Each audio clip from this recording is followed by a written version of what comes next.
तारने का मतलब मारना पीटना नहीं है। और जो मारना पीटना तारने का मतलब समझते हैं, इसका मतलब वो अपनी नारियों को मारते होंगे, क्योंकि वो मारते हैं तभी तो मारना अर्थ समझते हैं। वो कि जिसकी रही भावना जैसी, प्रभु मूरत देखी तिन तैसी। जय श्री राम। आजकल हमारे देश में रामचरितमानस को लेके बड़ी राजनीति हो रही है। सुना है लोग रामचरितमानस को फाड़ रहे हैं और उसका विरोध करते हैं। क्यों विरोध कर रहे हैं? क्योंकि लोगों का मानना है कि तुलसीदास जी महाराज ने समाज को बांटने का काम किया। आज मुझे भी इस पर कुछ बोलने का मन हो रहा है, क्योंकि हम रामचरितमानस को पढ़ते हैं, उनकी कथा भी करते हैं, इसलिए आज मेरा मन भी कुछ कहने का कर रहा है। रामचरितमानस में एक चौपाई है कि जाकी रही भावना जैसी, प्रभु मूरत देखी तिन तैसी। जिसकी भावना जैसी होती है वो भगवान को वैसे ही देखता है। उसी प्रकार से समाज में जिसकी भावना जैसी रहेगी वो मानस को उसी प्रकार से देखेंगे। जैसे हर शब्द के अलग अलग अर्थ होते हैं। एक बार एक आदमी के घर में एक संत आए, तो वो आदमी अपने घर में नहीं थे, अपने खेत में थे। तो उनके बेटे ने संत को देखा और कहा कि आप रुकिए, मैं पिताजी को बुला के लाता हूँ। संत वहीं रुक गए। वो पिताजी को बुलाने खेत में गया और खेत में जाके कहता है, पिताजी संत आए हैं। तो पिताजी दूर में थे, उन्होंने कहा कि रोको मत जाने दो, मतलब उनको रोको, जाने मत दो। ये दूर से कहा कि रोको मत जाने दो। लेकिन जब वो लड़का अपने घर आया और उसने सुना रोको मत जाने दो, पिताजी ने कहा था रोको मत जाने दो, और उसने सुना रोको मत जाने दो। यही फर्क होता है शब्द में, शब्द के समझ में। वो लड़का संत को रोका नहीं, जाने दिया, जबकि पिता ने कहा था रोको मत जाने दो। उसने सोचा रोको मत जाने दो। बस यही फर्क है रामचरितमानस के चौपाई को समझने में। जिसकी भावना जैसी है वो मानस के चौपाइयों को उसी प्रकार से समझता है। जैसे एक उदाहरण और देते हैं। एक बार एक आदमी एक चबूतरे पर, सड़क के किनारे एक वृक्ष का चबूतरा था, उस पर सोया था। उस रास्ते से एक चोर गुजरा। चोर ने सोचा कि अरे ये आदमी मेरे जैसा ही चोर होगा, रात भर चोरी करके थक गया होगा बेचारा, देखो सो गया। उसी रास्ते से एक शराबी गुजरा। शराबी ने कहा कि ये भी मेरे जैसा शराबी होगा, देखो शराब पी के सो रहा है सड़क के किनारे चबूतरे पर। तीसरे एक संत गुजरे। संत जी ने कहा कि आहा बेचारा मेरे जैसा ही तीर्थों में भ्रमण करते करते थक गया होगा, यहाँ आके विश्राम कर रहा है। इस कहानी में चोर ने उस व्यक्ति को चोर समझा, शराबी ने उस व्यक्ति को शराबी समझा, और संत ने उस व्यक्ति को संत समझा। जबकि वो व्यक्ति न चोर था, न शराबी था, न संत था। वो एक साधारण गृहस्थ किसान था जो अपने खेत से आके वहाँ लेट गया और विश्राम कर रहा था।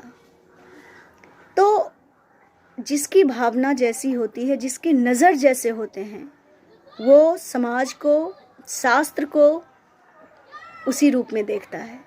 श्री रामचरितमानस एक महान ग्रंथ है और उसमें जो ढोल गवार शूद्र पशुनारी सकल तारना के अधिकारी, इस पर लोग विचार करते हैं। और देहात के लोग जो बिना पढ़े लिखे हैं वो तारना माने समझ जाते हैं सीधे साधे मारपीट। तो मारपीट तो तारना का अर्थ नहीं है।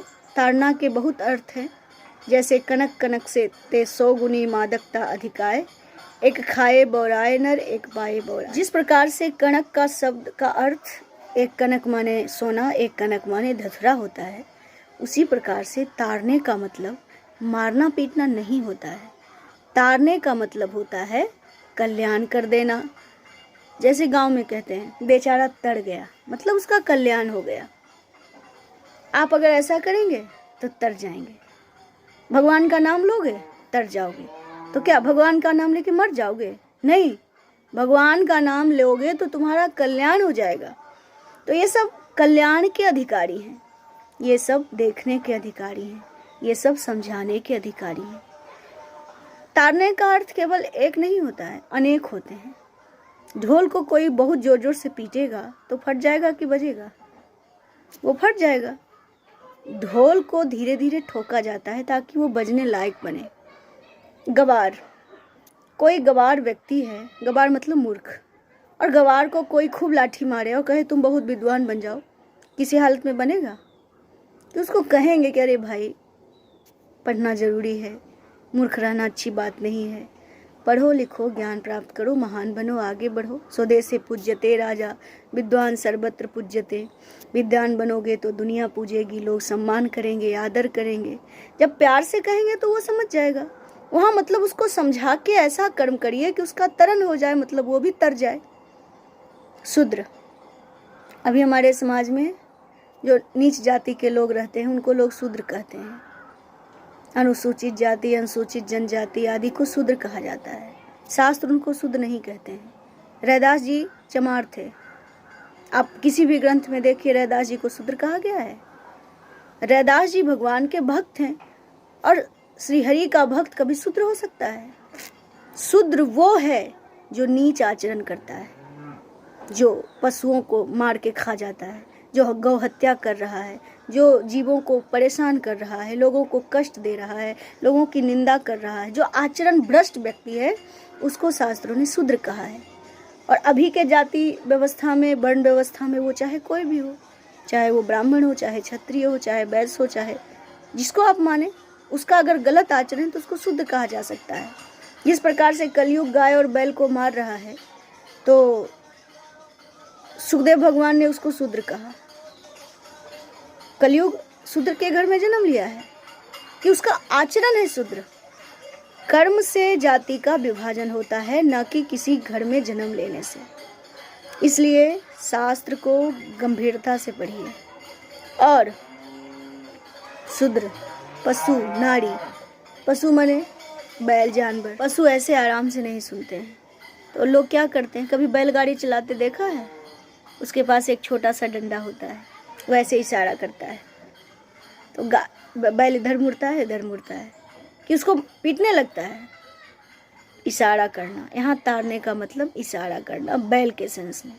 और नारी, नारी को समाज में सम्मान के दृष्टि से देखा जाता है। नारी को मर्यादित रहना चाहिए, कभी कुपथ पर नहीं जाना चाहिए। इसलिए नारी को संरक्षण में रखने के लिए उसे ताड़िए, मतलब देखिए। पुराने ज़माने में जब गोस्वामी तुलसीदास जी थे, उस समय नारी शिक्षा का महत्व नहीं लोग देते थे। तो वहाँ गोस्वामी जी ने कहा कि नारियों को भी शिक्षित करो, तो भी जीवन में आगे बढ़ने का अधिकार है, उसको भी महानता को पाने का अधिकार है। तो इसलिए तारने का मतलब मारना पीटना नहीं है। और जो मारना पीटना तारने का मतलब समझते हैं, इसका मतलब वो अपनी नारियों को मारते होंगे, क्योंकि वो मारते हैं तभी तो मारना अर्थ समझते हैं। वो अपनी स्त्रियों को पीटते होंगे। तो जो व्यक्ति समाज में कह रहा है कि तारने का मतलब पीटना होता है, मतलब वो शूद्र को, गवार को, ढोल को, स्त्री को पीटता होगा। इसलिए वो तुलसीदास जी पर आक्षेप नहीं कर रहा है, वो अपना प्रदर्शन कर रहा है कि मैं इतना नीच हूँ कि मैं तारने मतलब मारना समझता हूँ और मारता हूँ। क्योंकि जिसकी रही भावना जैसी, प्रभु मूरत देखी तिन तैसी। वो स्त्रियों को अपमान करता होगा, तो इसीलिए उसने गोस्वामी जी में जोड़ दिया।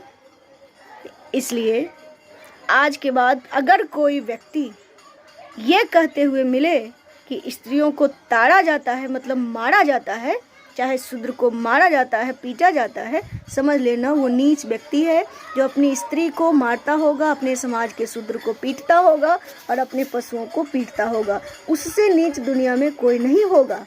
इसलिए जो गोस्वामी जी, तुलसीदास जी महाराज के चौपाई का गलत अर्थ लगाएगा, वो इस दुनिया में नीच माना जाएगा। दूसरी बात, रह गई बात कि लोग रामचरितमानस को फाड़ देते हैं, चाहे जला देते हैं, चाहे अपमानित कर देते हैं। रामचरितमानस जब तुलसीदास जी महाराज ने लिखा था तब भी चोर आए थे चोरी करने के लिए। क्यों? क्योंकि उसका प्रचार ना हो। लेकिन उसको पता है किसने बचाया था? भगवान राम और लक्ष्मण ने। और उस चोर को राम लक्ष्मण का दर्शन हुआ था जब चोर भी तुलसीदास जी का भक्त बन गया था। तो जब उस समय कोई नहीं चुरा पाया, जब बस 1-2 प्रतियां छपी थी, गोस्वामी जी ने वो भी अपने हाथों से लिखा था, जब उस समय कोई नष्ट नहीं कर पाया तो आज कौन नष्ट कर पाएगा? रामचरितमानस भारत के दिल में है, और भारत नहीं पूरे विश्व के हृदय में है। और मानस को एक प्रति को फाड़ करके दुनिया में कोई मानस को और सनातन धर्म को कुछ नहीं बिगाड़ सकता है। इसलिए जो भी ऐसा कर्म कर रहे हैं उसका दुष्परिणाम उन्हें भोगना पड़ेगा। और धर्म के नाम पर भारत में राजनीति न करें, क्योंकि भारत के संविधान में धर्मनिरपेक्षता की बात की गई है। आपको अगर भगवान को नहीं मानना है, राम को नहीं मानना है, रामचरितमानस को नहीं मानना है तो कोई ज़बरदस्ती नहीं है।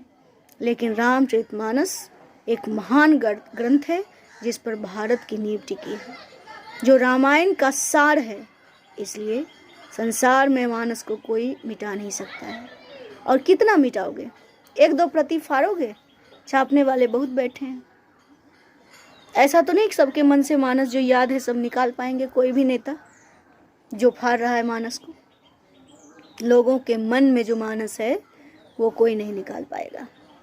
इसलिए बिना मतलब का प्रयास करने के बजाय अपना काम करिए। नेता हैं, देश को संभालिए, लोगों की सेवा करिए। नहीं तो 5 साल के बाद तो फिर आप भी गए। जब आपका स्वयं का अस्तित्व नहीं है तो कहाँ आप राम के अस्तित्व को मिटाने चले हैं? इसलिए निवेदन है, कृपा करिए। जय सिया राम।